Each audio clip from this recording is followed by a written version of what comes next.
स्वागत है उपनिषद की इस कक्षा के अंदर आप सभी का। और हमने जो है ईशोपनिषद प्रारंभ किया हुआ है। ईशोपनिषद के जो है हमने वैसे तो 5 मंत्र देख लिए हैं, लेकिन इन पांचों मंत्र में जो है चौथे मंत्र का भी एक हिस्सा छुटा हुआ है और पांचवें मंत्र का भी एक हिस्सा छुटा हुआ है। तो जो वो हिस्सा छुटा हुआ है ना, मेरा विचार है उसको पूरा कर लेते हैं। ठीक है, दोनों में एक एक हिस्सा छुटा हुआ है और हमें 3 बात सीखने को मिलेंगी। तो जो चौथा मंत्र है उसमें हमने पढ़ा था, अनेज देकम मनसो जवीयो नैन देवा आपनुवन पूर्वमकर्षत तद्धावतो अन्यान अत्येति तिष्ठत तस्मिन् नपो मातरिश्वा दधाति। तो इसका जो चौथा हिस्सा है ना, तस्मिन् नपो मातरिश्वा दधाति, आप देख पा रहे होंगे चौथा हिस्सा जो है ये रहा, जो नीले रंग में है ना, तस्मिन नपो मातरिश्वा दधाति, नीचे वाला चौथी लाइन। एक तो हम लोग इसको पढ़ेंगे और दूसरा हम लोग पढ़ेंगे पांचवा मंत्र। पांचवें मंत्र की जो दूसरी पंक्ति है उसको हम लोग देखेंगे। यह है, तदंतरस्य सर्वस्य तदु सर्वस्यास्य वहायतः। यानी इन दोनों चीजों को हम लोग देखेंगे। तो अब मैं अपनी बात प्रारंभ करूंगा, अब आप ध्यान से सुनिए। तो चौथे मंत्र में लिखा हुआ है कि तस्मिन नपो मातरिश्वा दधाति। इस मंत्र के अंदर जो मातरिश्वा शब्द आया है, मातरिश्वा का अर्थ क्या होता है? तो मातरिश्वा शब्द जो है वो वायु के लिए प्रयोग होता है, लेकिन इस शब्द के अंदर जो है वायु को मातरिश्वा इसलिए कहा जाता है क्योंकि वायु आकाश के अंदर, वायु जो है आकाश के अंदर या कहें आकाश के सहारे से रहती है और आकाश के अंदर ही वायु क्रियाशील होती है। वायु का चलना बहना सब आकाश के अंदर ही होता है। ठीक इसी प्रकार से जो परमात्मा है वो भी हमारी माता है और उसी के सहारे से हम लोगों ने प्राणों को धारण किया हुआ है। तो परमात्मा रूपी जो माता है उसके आधार पर हम लोग रहते हैं और उसी परमात्मा के भीतर हम समस्त कर्मों को करते हैं, समस्त कार्यों को करते हैं, समस्त क्रियाओं को करते हैं। इस कारण से परमात्मा क्या है? मातृश्वा है। और जीवात्मा उसके भीतर क्या है? क्रियाशील है। यानी इस पंक्ति में जो कहा गया है वो ये है कि जैसे आकाश के अंदर वायु क्रियाशील है, उसी प्रकार परमात्मा रूपी माता के अंदर जो है जीवात्मा क्रियाशील है। जीवात्मा उसी परमात्मा के भीतर जो है अपने समस्त कार्यों को करता है। अब मैं इसके ऊपर थोड़ी सी आपसे चर्चा करूंगा। देखो, यदि हम इसको समझें तो यहाँ एक बात बहुत साफ साफ समझ में आती है। वो ये है कि इस संसार में ऐसा कोई भी कार्य नहीं है जो हम परमात्मा से छिपा के कर सकें। यानी इस मंत्र में कहा है कि हम जो भी कुछ करते हैं, जो भी कुछ, चाहे हमारे सामने हो रहा हो चाहे हमारे पीछे हो रहा हो, कहीं भी कुछ भी हो रहा है, वो सभी परमात्मा की उपस्थिति में होता है। तस्मिन नपो मातरिश्वा दधाति, यानी हम वो सभी परमात्मा के भीतर करते हैं। एक कहानी आती है, व्यवहार भानु में भी कहानी आती है वो, और वैसे अलग से भी आती है, बस थोड़ा सा उसमें अंतर आ जाता है। कहानी क्या है कि एक बार एक शिक्षक थे, उनके पास में 2 छात्र गए। तो प्राचीन काल में क्या होता था, होता तो आज भी है लेकिन तरीका थोड़ा बदल गया है। जब भी कोई विद्यार्थी किसी गुरु के पास जाता है तो पहले उसकी परीक्षा ली जाती है। पहले देखा जाता है कि क्या ये पढ़ाने के योग्य है या पढ़ाने के योग्य नहीं है। क्योंकि देखो, शास्त्रों के अंदर एक बात आती है, उसमें विद्या जो है, विद्या ये कहती है कि मुझे किसी ऐसे को देना जो योग्य हो। क्योंकि जो योग्य मनुष्य नहीं है, नहीं, वो विद्या के द्वारा समाज का अहित ही करेगा, वो कभी समाज का उपकार नहीं कर सकता, जो बुद्धिमान नहीं है। मैं आपसे एक बात पूछता हूँ या एक चर्चा करता हूँ आपसे जो हमारे देश के वैज्ञानिक हैं वो बहुत सारे अस्त्र और शस्त्र बनाते हैं, उनका उद्देश्य होता है देश की रक्षा करना। परंतु वही अस्त्र और शस्त्र जो है जब आतंकवादी बनाते हैं तो उसका उपयोग क्या करते हैं, दूसरों को दुख देने के लिए। हम लोग देखते रहते हैं कि कभी यहाँ धमाका हो गया, कभी यहाँ धमाका हो गया। इसलिए प्राचीन काल में जब विद्यार्थी भी अध्यापक के पास में जाता था तो वो उसकी पहले परीक्षा लेता था। अब अध्यापक के पास में जब दोनों छात्र गए तो अध्यापक ने उनको जो है एक छोटा बच्चा दिया, छोटा बच्चा मतलब छोटा विद्यार्थी दिया, और ये कहा कि इस विद्यार्थी को अपने साथ ले जाओ। दोनों को एक एक विद्यार्थी दे दिया, यानी उनसे जो छोटी कक्षा में था, और कहा जहां कोई ना देखता हो वहां आप इसके एक आधा मार के आ जाना। ठीक है, इस प्रकार से, क्योंकि अध्यापक परीक्षा लेना चाह रहा था। अब दोनों विद्यार्थी गए, जंगल की तरफ चले गए। एक ने क्या देखा कि भाई जंगल बहुत घना है, उसने चारों तरफ अपनी नजर घुमाई। नजर घुमा के उसे लगा कि मुझे तो कोई देख ही नहीं रहा, और उसने जो है उस छोटे बच्चे के, जो छोटा विद्यार्थी था, पांच सात उसने उसके खींच दिए, और वो बड़ा खुश हो गया, वापस आ गया। अब वहीं दूसरा जो था वो भी बच्चे को लेकर गया। तो पहले तो उसने देखा कि मैं किसी ऐसी जगह जाऊं जहां मुझे कोई ना देखे। तो उसने देखा जंगल के अंदर, घने जंगल के अंदर, कि भाई यहाँ तो जो है पक्षी आदि तो बैठे हैं। तो वो और भीतर की तरफ चला गया, एक गुफा के अंदर चला गया। अब गुफा के अंदर उसने चारों तरफ देखा तो उसे दिखा कि कोई भी नहीं देख रहा। लेकिन उसके मन में विचार आए। पहला विचार तो यह आया कि गुरुजी ने कहा था जहां कोई ना देखता हो वहां इसको दंड देना है या वहां इसके मारना है। लेकिन ये तो मुझे देख रहा है और मैं इसको देख रहा हूँ। पहली चीज तो ये है।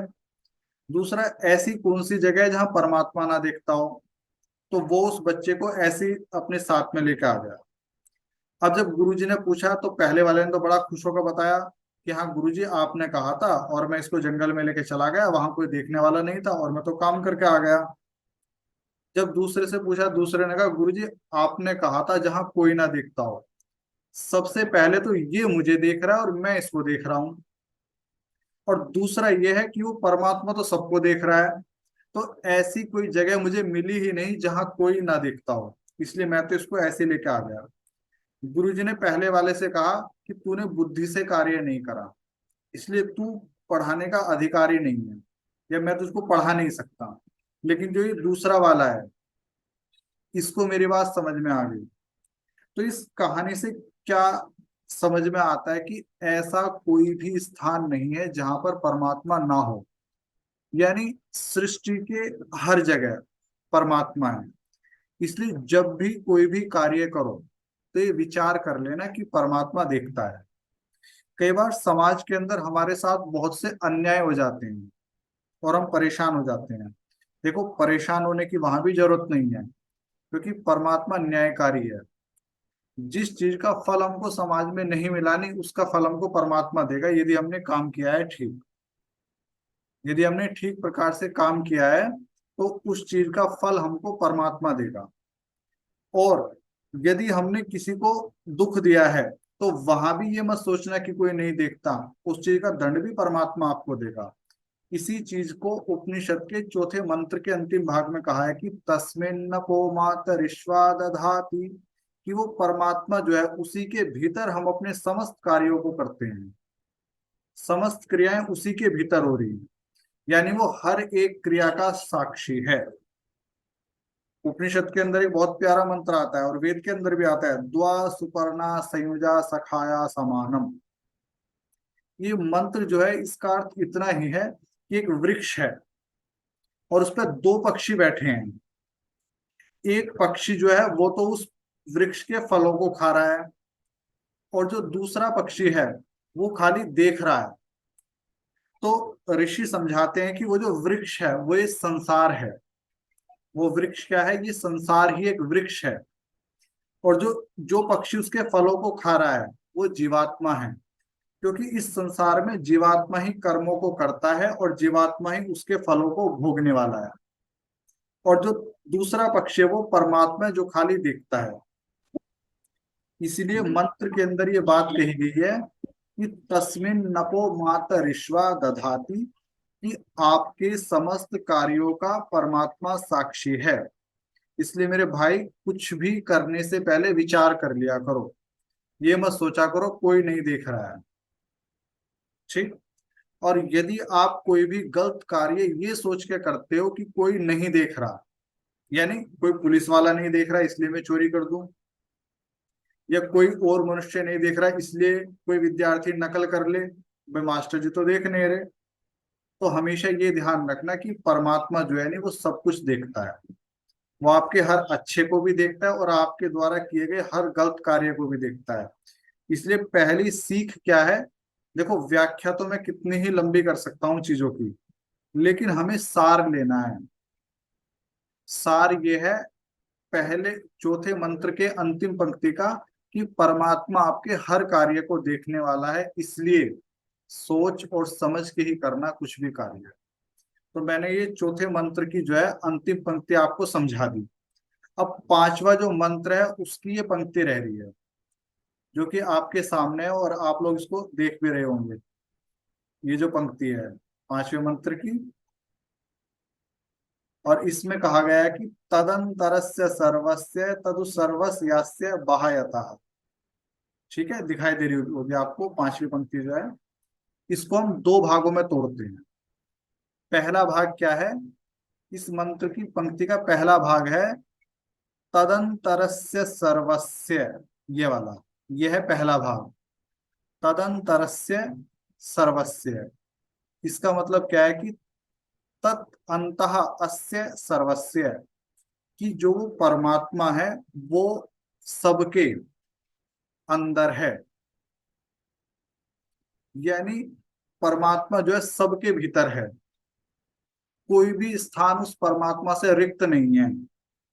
सृष्टि के हर कण कण के भीतर वो परमात्मा है। इसे भी मैं एक बहुत अच्छे दृष्टांत से आपको समझाऊंगा। जब पंडित लेखराम जी स्वामी दयानंद जी से मिलने के लिए गए, तो स्वामी दयानंद जी उस समय अजमेर में थे। ये बात है सन 1880 की। तो जिस समय वो रेल के अंदर जा रहे थे उन्हें एक बंगाली सज्जन मिले। उन सज्जन ने जो है पंडित लेखराम से एक प्रश्न किया कि परमात्मा भी व्यापक है और आकाश भी व्यापक है, तो दो व्यापक चीजें एक साथ कैसे रह सकती हैं। अब पंडित लेखराम नए नए आर्य समाजी बने थे, उन्हें जानकारी थी नहीं। अब वो इसी प्रश्न को ऋषि दयानंद से करते हैं। इसी प्रश्न को वो ऋषि दयानंद से करते हैं। जब वो अजमेर के अंदर पहुंचे तो ऋषि दयानंद ने बड़ा प्यारा सा उत्तर दिया। ऋषि दयानंद ने एक पत्थर को उठाया अपने हाथ में, एक पत्थर को अपने हाथ में उठाया और कहा कि इस पत्थर के अंदर अग्नि है व नहीं, यानी पत्थर के अंदर अग्नि है व नहीं। तो पंडित लेखराम जी ने कहा जी हाँ बिल्कुल इसके अंदर अग्नि है। अच्छा, पत्थर के अंदर अग्नि होती है। बहुत से लोग आप सोच रहे होंगे कि अग्नि कैसे होती है। देखो, जब दो पत्थर को आपस में रगड़ा जाता है, ठीक है, जब दो पत्थर को आपस में रगड़ा जाता है तो उसमें से चिंगारी निकलती है। यदि पत्थर के अंदर अग्नि ना होती तो वो चिंगारी कैसे निकलती। आप दो मिट्टी के टुकड़ों को आपस में टकराओ, कुछ भी चिंगारी नहीं निकलेगी। दो रुई जो है, रुई के गोलों को आपस में टकराओ, कोई चिंगारी नहीं निकलेगी। कहने का अर्थ क्या है, पत्थर के भीतर अग्नि है। तो ऋषि दयानंद ने पत्थर उठा के कहा कि लेखराम क्या इसके अंदर अग्नि व्यापक है। उसने कहा जी स्वामी जी इसके अंदर अग्नि है। फिर स्वामी जी ने कहा क्या इस पत्थर के अंदर मिट्टी है। अब पत्थर जिस चीज से बना है वो तो पत्थर के अंदर होगा ही। अब मैं आपसे पूछता हूँ कि आप जो रोटी बनाते हो, क्या उस रोटी के अंदर आटा है। तो जाहिर सी बात है रोटी के अंदर आटा है, क्योंकि रोटी बनी ही आटे से है, आटा तो उसके अंदर हो गई। ठीक। तो उसी तरह स्वामी जी ने कहा क्या इस पत्थर के अंदर मिट्टी है। लेखराम ने कहा जी इसके अंदर मिट्टी भी है। अब स्वामी जी कहते हैं कि क्या इस पत्थर के अंदर परमात्मा भी व्यापक है। लेखराम ने कहा जी हाँ इसके अंदर परमात्मा भी व्यापक है। फिर स्वामी जी कहते हैं कि देखो लेखराम, एक पत्थर के अंदर अग्नि भी है, इस पत्थर के अंदर मिट्टी भी है, इस पत्थर के अंदर परमात्मा भी है, यानी एक चीज के अंदर तीन तीन चीजें हो गई। सिद्धांत क्या है, तब ऋषि सिद्धांत समझाते हैं कि जो स्थूल चीज होती है उसके अंदर सूक्ष्म चीज चली ही जाती है। यानी स्थूल जो चीज होगी उसके अंदर सूक्ष्म चीज प्रवेश कर जाएगी। इसको मैं समझाता हूँ और आपको आपको अच्छे से समझ में आ जाएगा। एक लोहे का जो टुकड़ा होता है, जब उसको अग्नि के अंदर रख देते हैं, आग के अंदर, तब वो बिल्कुल लाल सुर्ख दिखाई देता है। इसका मतलब क्या है, उसके अंदर अग्नि चली जाती है। यानी लोहा जो है, लोहा क्या है, लोहा है स्थूल और अग्नि है सूक्ष्म। तो स्थूल चीज के अंदर सूक्ष्म चीज चली ही जाएगी। यदि मैं और साधारण भाषा में कहूँ तो कुछ नए लोग भी हैं, जो मोटी चीज होती है ना उसके अंदर पतली चीज जा ही सकती है। ये मैंने बहुत मोटे से रूप में आपको समझाया है। इसे यदि आप और थोड़ा गहराई से समझोगे तो आपने एक चीज देखी होगी, जो आपके कांच के शीशे होते हैं उसमें से धूप निकल के आ जाती है। इसका कारण क्या है, कांच के जो शीशे हैं, धूप के जो कण है, नहीं प्रकाश के कण, वो उससे भी अधिक सूक्ष्म है, इसलिए वो उससे पार कर जाते हैं। तो कहने का मतलब क्या है कि जो स्थूल चीज होती है उसके अंदर सूक्ष्म चीज प्रवेश करी जाती है। तो अब पत्थर जो है, पत्थर तो अग्नि से ज्यादा स्थूल है, इसलिए अग्नि उसके अंदर प्रवेश कर जाएगी। और परमात्मा तो सबसे ही ज्यादा सूक्ष्म है, इसलिए परमात्मा सृष्टि के हर चीज के अंदर प्रवेश कर जाता है। इसलिए मंत्र में कहते हैं कि तदंतरस्य सर्वस्य, वो जो परमात्मा है वो सबके भीतर है, अंतः सबके अंदर है, क्योंकि वो सबसे अधिक सूक्ष्म है। अच्छा, कुछ लोग प्रश्न करते हैं कि क्या आप परमात्मा को सब जगह मानते हो। हम कहते हैं जी हाँ, परमात्मा को हम सब जगह मानते हैं। विशेषकर ब्रह्मा कुमारी वालों का यह प्रश्न होता है, जो मैं आपसे कह रहा हूँ। क्योंकि ब्रह्मा कुमारी वाले जो है परमात्मा को एक स्थान पर मानते हैं। तो कुछ लोग कहते हैं क्या आप परमात्मा को सब जगह मानते हो। हम कहते हैं जी बिल्कुल मानते हैं परमात्मा को हम सब जगह। वो कहते हैं जो ये गंदी नाली है इसके अंदर भी परमात्मा है, ये जो कीचड़ है उसके अंदर भी परमात्मा है, जो गंदगी होती है क्या उसके अंदर भी परमात्मा है, मल मूत्र के अंदर भी परमात्मा है। तो हम कहेंगे जब परमात्मा हर जगह है तो वो सब चीजों के अंदर हो गया। जब सृष्टि का कण कण उससे बचा हुआ नहीं है तो वो सब चीजों के अंदर है। लेकिन परमात्मा कोई शरीर वाला तो है नहीं, परमात्मा कोई भौतिक वस्तु थोड़ी ना है। अब जैसे कि देखो मेरी ये शर्ट है, ये शर्ट गंदी हो सकती है, या जो मेरी ये चमड़ी है ये भी गंदी हो सकती है। लेकिन जो जीवात्मा भीतर बैठी है, क्या उसको किसी प्रकार की गंदगी लग सकती है, क्योंकि वो भौतिक वस्तु नहीं है। इसी प्रकार परमात्मा कोई भौतिक वस्तु थोड़ी ना है जो नाली में होने से वो गंदा हो जाएगा, वो तो अभौतिक वस्तु है। तो कहने का अर्थ क्या है कि परमात्मा सृष्टि के प्रत्येक स्थान पर है, चाहे वो स्थान कोई भी क्यों ना हो। कुछ लोग ये नहीं सोचते कि एक फूल कैसे खिल पा रहा है, एक बीज जो है वो कैसे वृक्ष बन पा रहा है। भाई बीज के अंदर परमात्मा उसको गति दे रहा है अपनी उपस्थिति से, यानी बीज के अंदर परमात्मा है। अच्छा, मैं आपको कोई बीज देता हूँ और आप उस बीज को तोड़ के देखिएगा, क्या उसके अंदर कोई वृक्ष दिखाई देगा। बीज के अंदर वृक्ष दिखाई नहीं देता, फिर भी बीज से वृक्ष पैदा होता है। कारण क्या है कि परमात्मा उस बीज के भीतर है, और वो उस बीज के भीतर होने से उसे इस प्रकार की गति देता है।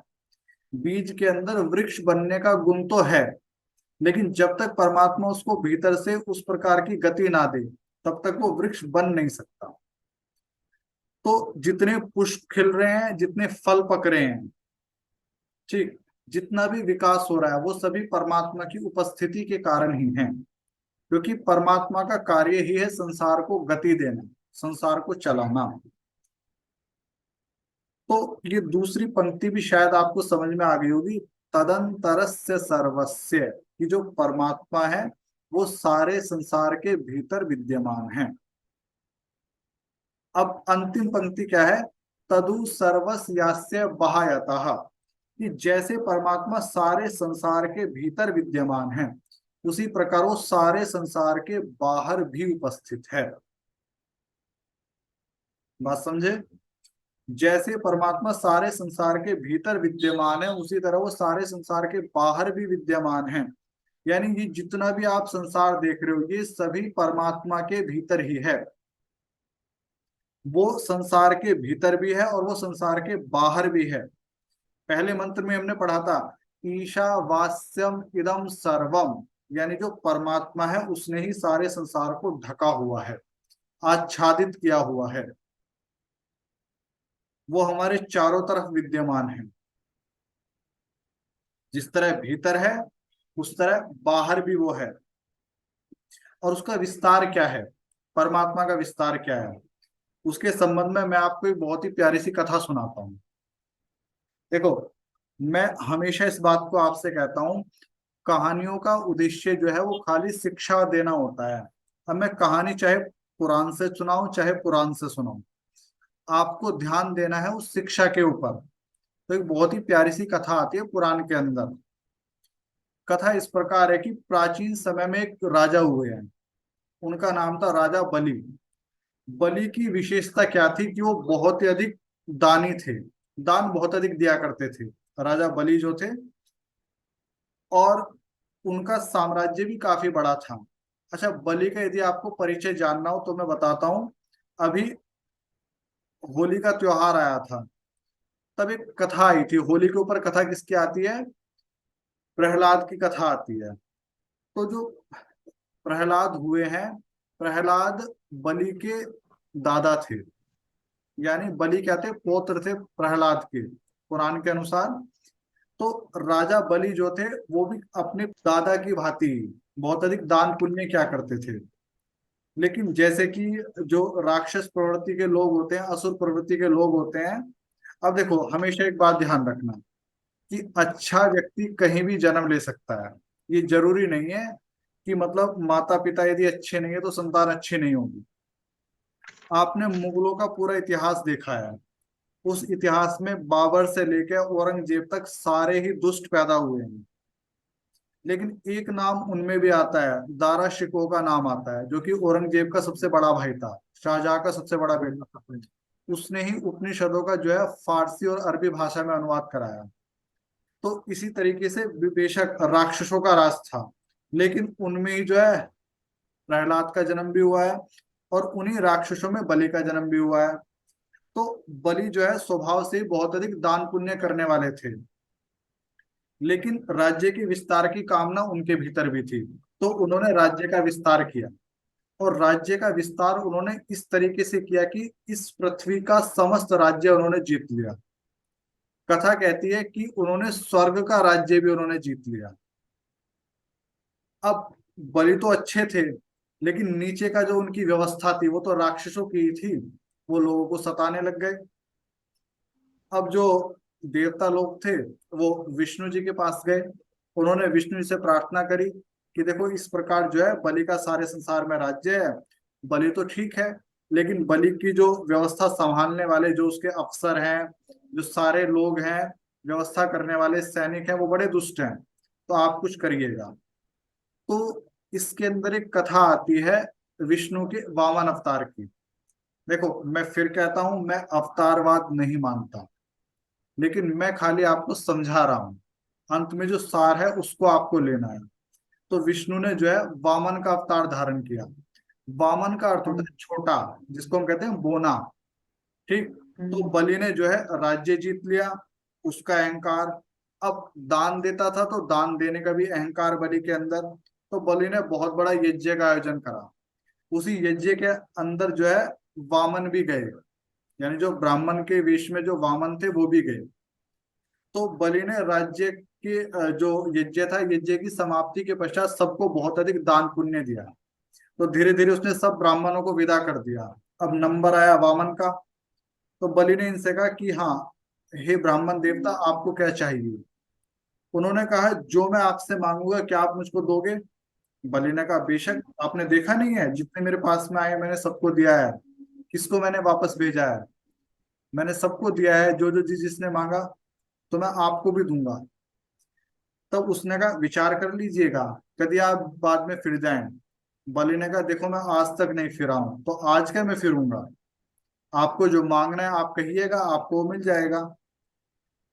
तब वामन अवतार में जो विष्णु थे उन्होंने कहा, मुझे खाली 3 पग जमीन चाहिए। तो बलि को तो बड़ी हंसी आई कि देखो, मांगा भी क्या, 3 कदम जमीन मांगी इन्होंने। और वैसे ये बोने हैं। अब जो बोना व्यक्ति होगा उसका तो पैर भी ज्यादा बड़ा नहीं चलेगा।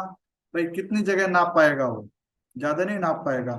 लेकिन कहते हैं कि वामन ने जो है विराट अवतार धारण किया, और पहले पग में उन्होंने समस्त धरती को नाप लिया, दूसरे पग में उन्होंने समस्त अंतरिक्ष को नाप लिया। अब जो तीसरा पग था उन्होंने कहा बलि कहाँ रखूं इसको मैं अब वो तो चौंक गए सारे के सारे कि 3 पग धरती में, 2 पग में तो सब कुछ ले ही लिया बलि का उन्होंने, अब तीसरा पग कहाँ रखा जाए। तब बलि ने कहा कि आप तीसरा पग जो है मेरे मस्तक पर रख दीजिएगा। मस्तक पर रखने का अर्थ क्या है, मेरे अहंकार के ऊपर रख दीजिएगा। ऋषि दयानंद हमेशा इसलिए कहते हैं कि परमात्मा से प्रार्थना करनी चाहिए, क्योंकि प्रार्थना करने से जो है ना आपका जो अहंकार है वो बैठा रहता है। अहंकार एक ऐसा अवगुण है जो अच्छे काम करने पर आता है। आप दान देते हो तो अहंकार आ जाता है, आप सेवा करते हो तो सेवा का भी अहंकार आ जाता है। तो बलि ने क्या कहा कि तीसरा जो पग है मेरे मस्तक पर रखिएगा, ताकि जिस अहंकार के मद में मैं चूर हो गया था वो दूर हो जाए। तो ये कथा आती है, इस कथा में 2 शिक्षा आपको मिलती हैं। पहली शिक्षा क्या है कि परमात्मा जो है सबके बाहर है, यानी सब कुछ उससे ही ढका हुआ है, सब कुछ उसका ही है। और दूसरी क्या शिक्षा मिलती है कि अहंकार जो है नी अभिमानः श्रियम हंति, जो अहंकार है वो अपनी सारी सुंदरता को खत्म कर लेगा आपकी, यदि आप अहंकार करोगे। और वेद के अंदर भी यही मंत्र आया है। देखो वेदों के मंत्रों को समझाने के लिए ही जो है नी ब्राह्मण ग्रंथों की, पुराण ग्रंथों की बहुत सारी चीजों की रचना हुई है, बाद में चीजों में मिलावट कर दी गई।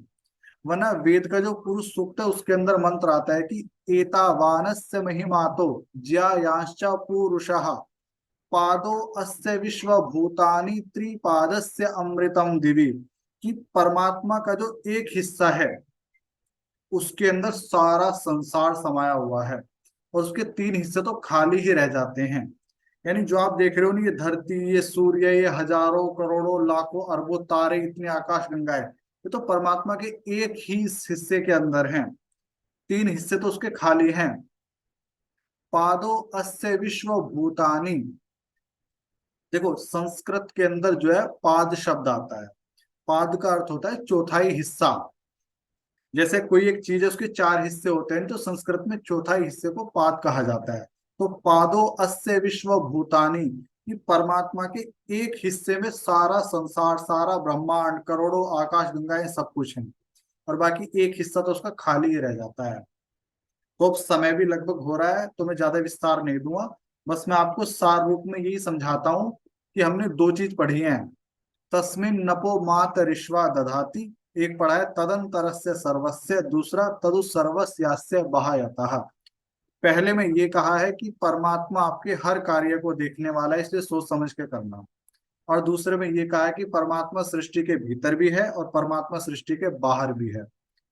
यानी परमात्मा जो हमारा मित्र है, जो हमारा सखा है, जो हमारा बंधु है, जो हमारा सब कुछ है, माता है, पिता है, वो हमेशा हमारे साथ में है।